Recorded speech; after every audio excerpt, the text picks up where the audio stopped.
ভাই টাকার থেকে বড় কথা দোয়া করবেন, দোয়া করবেন। দোয়া তো আছেই। আমরা এই কমিটির পিছনে আল্লাহ আমাদেরকে সবদিন বাঁচার এক উত্তর দিন ইনশাআল্লাহ, আলহামদুলিল্লাহ। ওনাদের বাসায় আছি, যতদিন আল্লাহ আমাদেরকে বাঁচার এক উত্তর দিন। আলহামদুলিল্লাহ। আপনি শুধু বড় ভাই হিসেবে আমার প্রচুর অসুস্থ আমি তো। আসলে অসুস্থ শরীর না ভিডিও করাটা ঠিক না। কিছু কথা বলতে চাই, যদি সময় থাকে তাহলে ভিডিওটা একটু দেখে যাবেন, এবং আমার কথাগুলো যদি ভুল হয়ে থাকে তাহলে একটু ভুল ধরে যাবেন। এই যে রামিসার বাবা এবং রামিসার পক্ষে বাংলাদেশের মানুষ 99% মানুষ, 99% মানুষ রামিসার পক্ষে। রামিসার বিচার প্রত্যেকটা মানুষই চায়।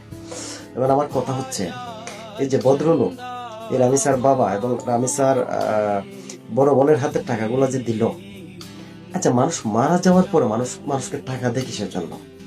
যাই হোক, কোন হয়তো বা কারণ আছে, বা আর্থিক অবস্থায় যাতে সচল থাকে, একটা মানুষ যাতে শক্ত হয়, যা সমস্ত দুঃখ দুর্দশা মানে দুঃখ বেদনা যা আছে সবকিছু ভুলে যায়। ওকে, এই মানুষটার টাকা আপনারা এইভাবে প্রকাশ্যে ভিডিও না কইরা আড়ালে দিলে ভালোই তো না?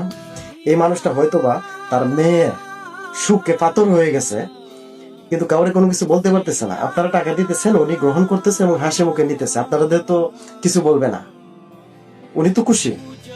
কিন্তু এইগুলা যে করতেছেন, বাংলাদেশে 99% মানুষ এই রামিসার বাবাকে মানে ভালো নজরে দেখছে, ভালো দেখতেছে। কিন্তু এখন দেখলাম অনেকে বিভিন্ন ভাবে মন্তব্য করতেছে এই রামিসার বাবা কিন্তু টাকার কাছে বিক্রি হয়ে গেছে।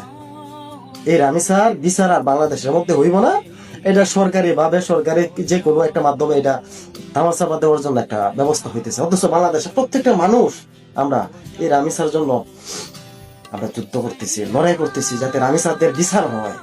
আর উনি সরাসরি টাকাগুলো নিতেছেন আর একজনে দিতেছে, কিন্তু রামিসার বাবার তো কেন দোষ নাই? বেচারা এগুলা কি বুঝে, কি বুঝে? একজন আইসা যদি মাথায় হাত বোলাইয়া ওনার চোখের পানিগুলো যদি মুছা দেয়, ওনার কাছে তো শান্ত নাই মনে হইব যে না আমার কাছে তো একজন মানুষ আসছে, স্বাভাবিক এটাই তো মনে হইব। কিন্তু আপনারা তো নষ্ট করতেছেন ওই মানুষটার এখন সমালোচনা সৃষ্টি হইতেছে। আপনারা টাকা পয়সা দেন, আপনারা যাই করেন, এটা মিডিয়ার বাইরে দিলে তো হয় না। ওনারে কোটি কোটি টাকার মালিক বানাই দেন, যাতে ওনার একটা মেয়ে আছে, ওনার সংসারটা যেন আরো সচল থাকে। কিন্তু দিন শেষে কথা হচ্ছে, রামিসা বিচার বাংলাদেশের মধ্যে প্রতিষ্ঠা করার জন্য যারা যারা যুদ্ধ করতেছে, আমরা যারা যারা লড়াই করে যেতেছি এই কাজগুলা করার জন্য, এটা না সমালোচনা, তীব্র সমালোচনা হইব। আপনারা এই কাজগুলো করবেন না। যাক, ভালো থাকবেন। অসুস্থ মানুষ, তারপরে কথাটা না বইলে পারতেছে না। ভালো থাকবেন, সুস্থ